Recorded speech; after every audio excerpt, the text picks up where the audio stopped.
বিসমিল্লাহির রহমানির রহিম। পরম করুণাময় ও মহান আল্লাহ তাআলার নামে শুরু করতেছি। নিশ্চয় তিনি অতিশয় মেহেরবান ও দয়ালু। বন্ধুরা, পরন্ত বিকেলের সূর্যাস্তের ঠিক আগ মুহূর্তে সূর্যের যে অবস্থানটা, এটা দেখাতে আপনাদেরকে আমি দাঁড়াইছি এখানে।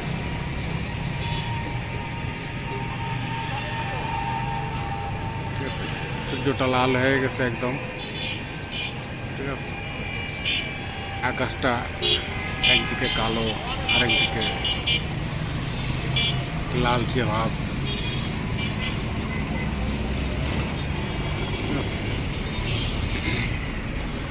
কতগুলি পাখি উঠতেছে টানা মেলে, তাদেরও ঘরে ফেরার পালা।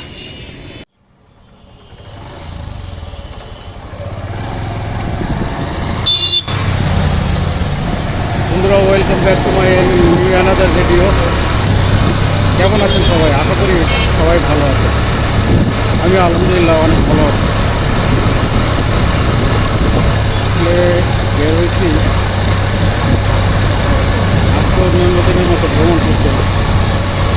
আমি একজন ভ্রমণ পিপাসু মানুষ।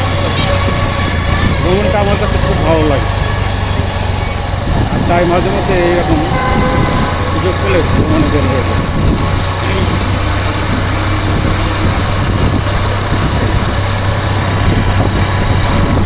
অনেকের কাছে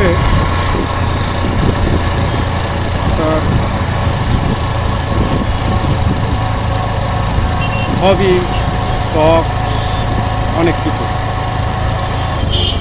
তা আমার ব্যক্তিগত অভিমত যেটা, ভ্রমণ হইতেছে আপনার জাস্ট মনের খোরাক, ঠিক আছে। মনের খোরাক, এই মনের খোরাকটা এরকম, আপনি যখন ভ্রমণে বের হবেন তখন আর আপনার পেছনে পৃথিবীর অন্য কোনো টেনশন কাজ করে না। নিজেকে সুস্থ রাখার জন্য, নিজের মন মানসিকতা সুস্থ রাখার জন্য ঠিক এভাবেই মাঝে মধ্যে আমাদের ভ্রমণ করা উচিত।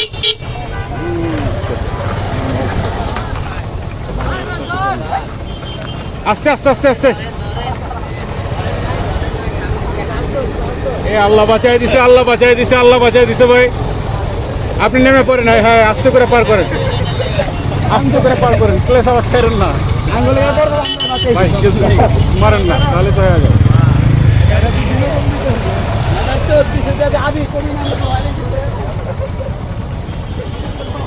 একটু আপু,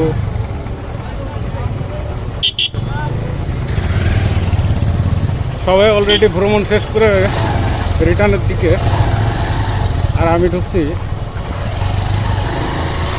অসময়ে বাতাস লাগাইতে। একটু ব্যতিক্রম হয়ে গেছে। আসলে সবার জীবনের স্টাইল তো এক না, এক একজনের জীবনের স্টাইল এক এক রকম।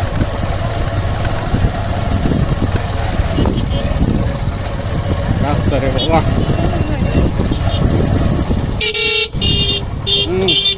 এই যে ছাত্রী চালকেরা কীভাবে চালায় থাকে,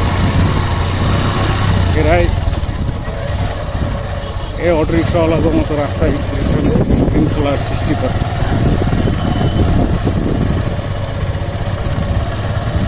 দেখি কত দূর পর্যন্ত যাওয়া যায়।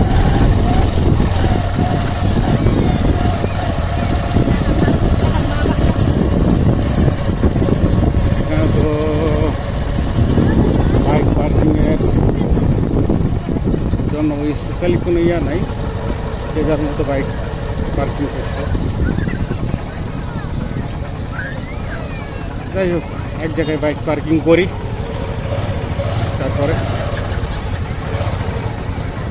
দেখি কী করা যায়। হ্যাঁ, ওইখানে তো দোলনাও আছে।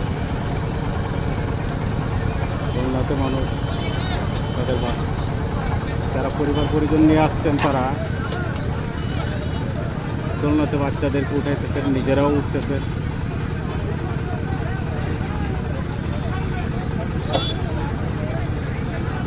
এদিকটা একটু দেখি, এদিকটা অনেকটা নদীর তীর আছে। আচ্ছা, নদীর তীরের দিকে যাই, না থেকে তীরের দিকে যাই। আবার গাড়ি ঠেলা যায় কত কষ্টের, তারপরে বালির ভিতরে।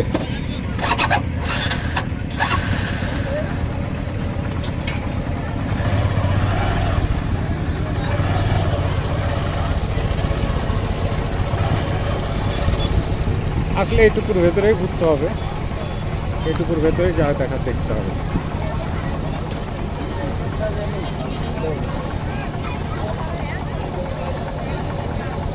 কারণ স্পেস খুব কম, ঢাকা শহরে তো স্পেস অ্যাকচুয়ালি থাকে না। তারপরেও ঠিক আছে, যেটুকু আছে এটুকুর মধ্যে মনের স্বাদ, ইচ্ছা, আনন্দ, এই যে কথাই বলছিলাম না, দুধের স্বাদ ভুলে মেটানো, সবাই দুধের স্বাদ ভুলে মেটানো। এই যে দুধের স্বাদ ভুলে মেটাই, ঠিক এটাই আমাদের জীবনের নিয়ম হয়ে গেছে। আমরা যারা ঢাকা শহরে বসবাস করি তাদের লাইফ স্টাইলের সিস্টেমটা অনেকটা এরকম হয়ে গেছে। আসুন আস্তে আস্তে সামনে যাই আর একটু দেখি, যতটুকু পারি তুলে ধরার চেষ্টা করতেছি।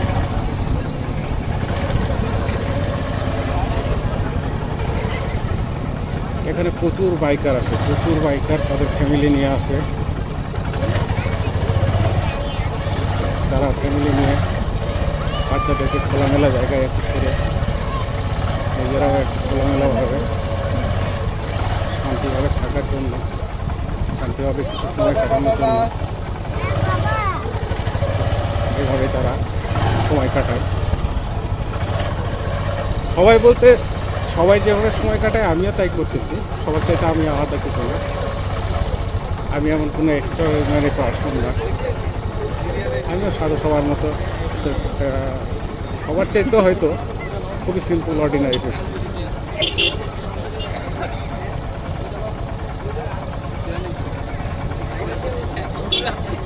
সেলফি তুলতেছে এখানে, কেউ আবার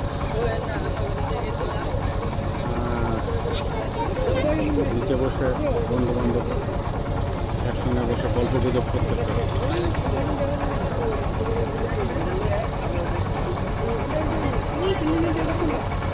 ভাই জীবন উপভোগের যে কী সিস্টেম এটা আমার ঠিক জানা নাই। এটা ব্যাপার হচ্ছে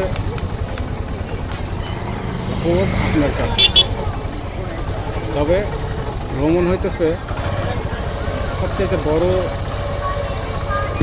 একটা মনের খোরাক, যেটা আপনি অনেক টুরিস্ট আছে, অনেক ভালো ভালো ব্লগার আছে যারা শুধুমাত্র ভ্রমণই করে, যাদের প্যাশন হইতেছে শুধুমাত্র ভ্রমণ করা।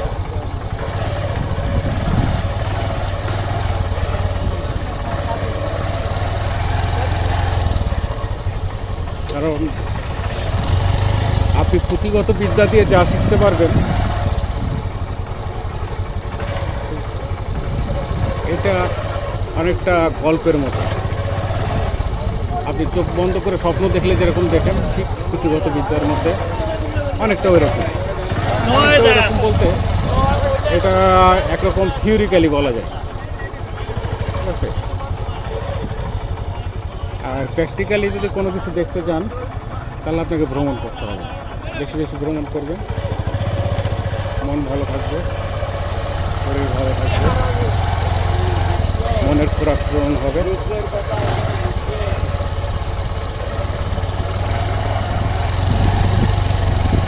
আসলে সুস্থতাই সবচাইতে বড় শক্তি। একটা মানুষের সুস্থতা হচ্ছে আল্লাহ তাআলা সবচাইতে বড় নিয়ম। আর সুস্থ থাকতে হইলে বাসায় প্রতিদিন মাংস, পোলাও, বিরিয়ানি খেয়ে সুস্থ থাকা সম্ভব না। সুস্থ থাকতে হলে আপনাকে এইভাবেই মাঝে মাঝে ভ্রমণ করতে হবে। আপনি যাই খান না কেন, চাল দিয়ে ভাত খান, আলু ভর্তা দিয়ে ভাত খান, সমস্যা নেই, কাজ না কেন। সুস্থ থাকতে হলে মাঝে মধ্যে এইভাবে ভ্রমণ করবেন, ইনশাল্লাহ দেখবেন আপনার মনের মধ্যে একটা আলাদা একটা চাঙ্গা ভাব এসে পড়ছে। এটা আপনি নিজেও ফিল করতে পারবেন। যাই হোক, আগাই এখানে আর থাকবো না, দেখি সামনে করে যেতে হবে।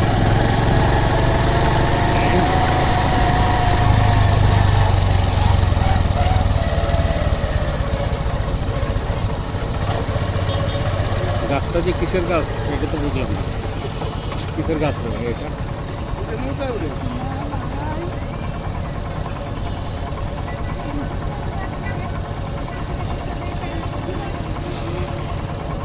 বুঝতে পারলাম না। এরকম বহু প্রজাতির গাছ আছে যেগুলোর নাম আমরা জানি না।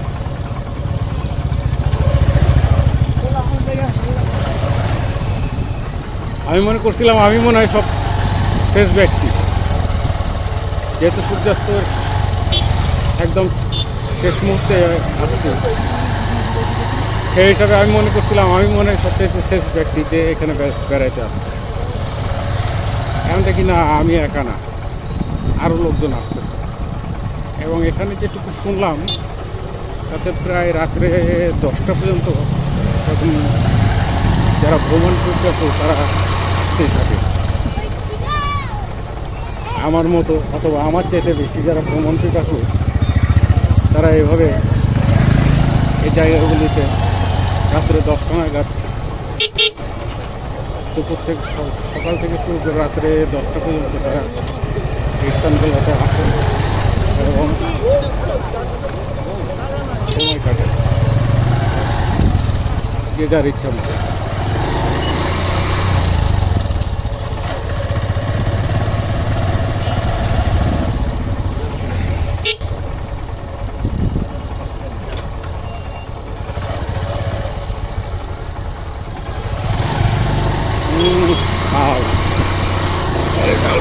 উঠছি রে বাবা।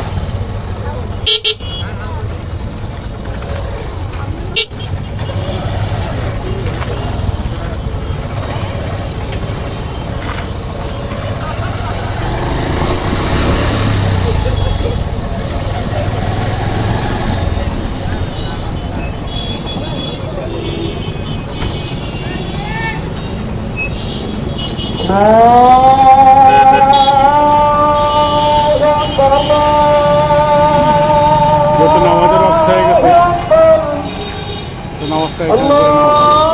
আপনারা যারা মুসলিম সম্প্রদায় আছেন তারাও সময় মতো নামাজ আদায় করেন ইনশাআল্লাহ।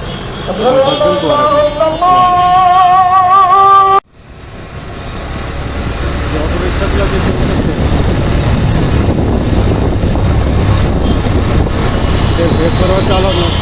বেপরোয়া চালানোর ক্ষেত্রে যে কোনো সময় যে কোনোভাবে এই যে এই দুইটা মধ্যে দিয়ে আবার ডান দিকে খাবার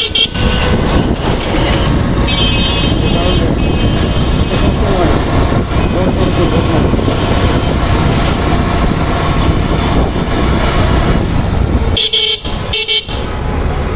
আর একজন মাথা ঢুকাই দিয়েছে আলিফ, ও আবার কাউরে যাইতে দিব।